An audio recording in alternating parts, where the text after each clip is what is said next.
হাই friends, আপোনালোকে বাৰু মাংস আৰু ক'লা কচু খাই পাইছেনে? ব'লকচোন আজি আমি বনাই দেখুৱাম। প্ৰথমতে এয়া মাংস সৰু সৰুকৈ কাটি লৈছোঁ। এনেকৈ সৰু সৰুকৈ কাটি লৈছোঁ। তাৰপিছত ক'লা কচুখিনি আমি ধুনীয়াকৈ কুটি লৈছোঁ। তাত অলপ অকণ পানী দি এইখিনি বইল হ'বলৈ দিব লাগিব।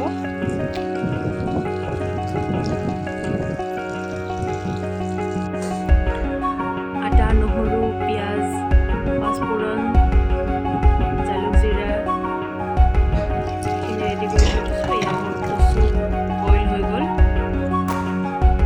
আপোনালোকে আদা, নহৰু, জালুক, জিৰাখিনি কুটি ল'ব।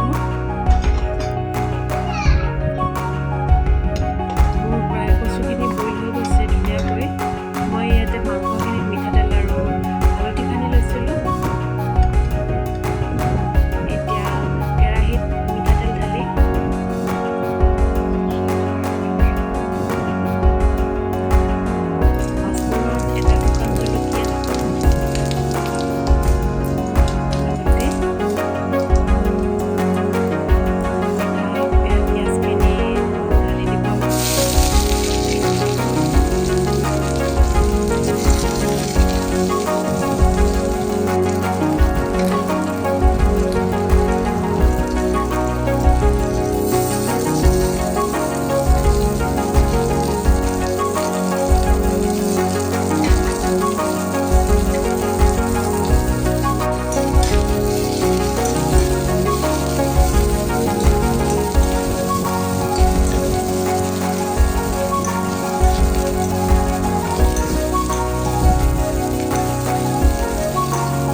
এতিয়া মই আদা নহৰুখিনি পেষ্টখিনি পেলাই দিছোঁ।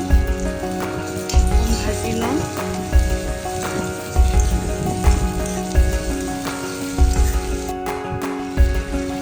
তাৰপিছত বটি থোৱা জালুক জিৰাখিনি মই একেলগে ভাজি লৈছোঁ।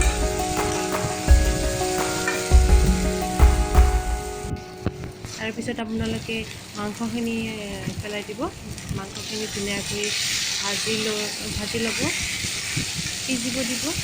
আৰু নিমখটো আপোনালোকে সোৱাদ অনুযায়ী নিমখটো দিব।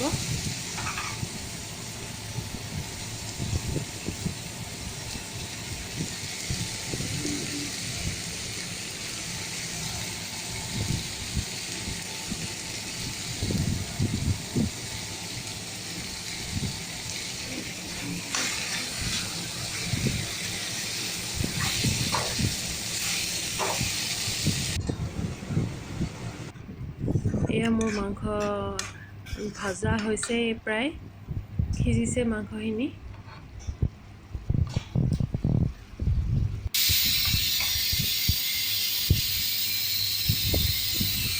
এতিয়া আমি সিজাই থোৱা ক'লা কচুখিনি ঢালি দিছোঁ।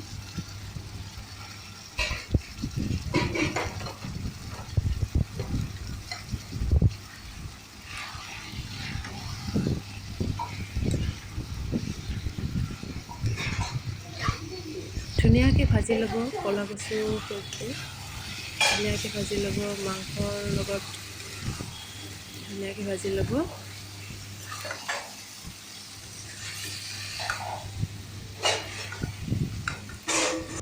ঢাকনিখন মাৰি দিব, মাজে মাজে লৰাই থাকিব।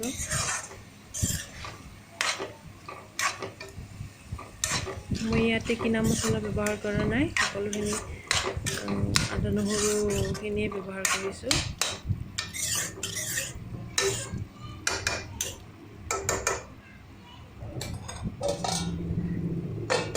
প্ৰায় হৈছে। এয়া মোৰ ক'লা কচু ৰেডি। আপোনালোকে খাই চাব ঘৰত, বিৰাট সোৱাদ লাগে, বিৰাট টেষ্টি হয়। Thank U.